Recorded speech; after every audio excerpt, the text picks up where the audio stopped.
Mon objectif principal aujourd'hui est de vous convaincre que la vraie data doit être au cœur de votre stratégie marketing.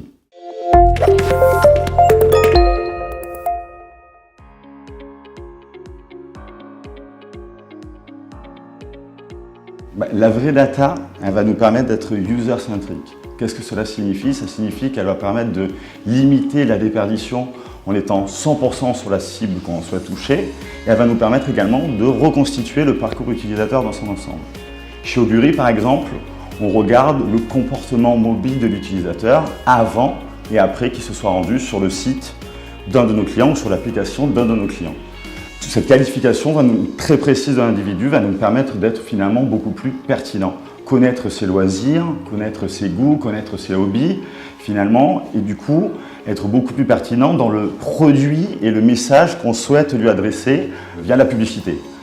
Quelle application a-t-il utilisé? Pendant combien de temps? Sur quel site s'est-il rendu? Quelle est la part de mon audience qui va benchmarker les produits de mes concurrents? Ils vont-ils avant? Ils vont-ils après? Autant de questions qui sont un peu le Graal des directeurs marketing aujourd'hui et auxquelles on est capable de répondre. Alors, nous comparer à Madame Irma, je ne sais pas si c'est la bonne comparaison, pour le coup, sachant qu'en plus, j'ai plutôt des réserves sur ces vrais dons. Ce que je sais en tout cas de notre côté, c'est qu'il n'y a pas la place au doute, à l'approximation.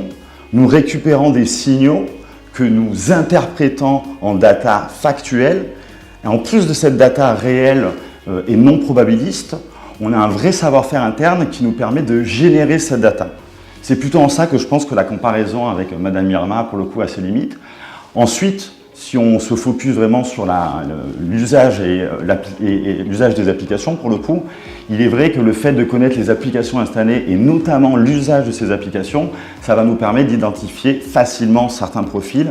Je prends un exemple assez concret pour le coup. Imaginez un utilisateur qui va utiliser pendant 30 minutes son application showroom privé. Si en plus de ça, ce même utilisateur va ouvrir 3 fois dans la journée son application vestiaire collective, clairement, on sait à qui on a affaire. C'est sans doute un utilisateur qui va être très actif pendant la période des soldes.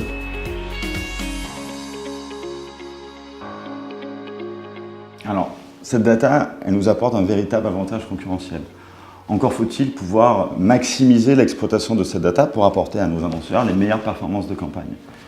Chez Augury, nous pensons que le cerveau humain est nécessaire, mais qu'il n'est pas suffisant. C'est pour ça que nous avons décidé d'intégrer du machine learning dans la mise en place de nos campagnes. À la fois en amont de la campagne, dans le choix des critères à aller cibler en priorité, puis ensuite pendant la campagne en fonction de ce que l'algorithme va apprendre au cours de celle-ci. Je vous prends un exemple concret. Imaginez une campagne auto. Il apparaît assez évident qu'il y a un intérêt d'aller cibler les univers auto pour aller chercher les intentionnistes. Très bien. Mais via le machine learning, on voit également qu'il va y avoir d'autres univers très pertinents à prendre en compte.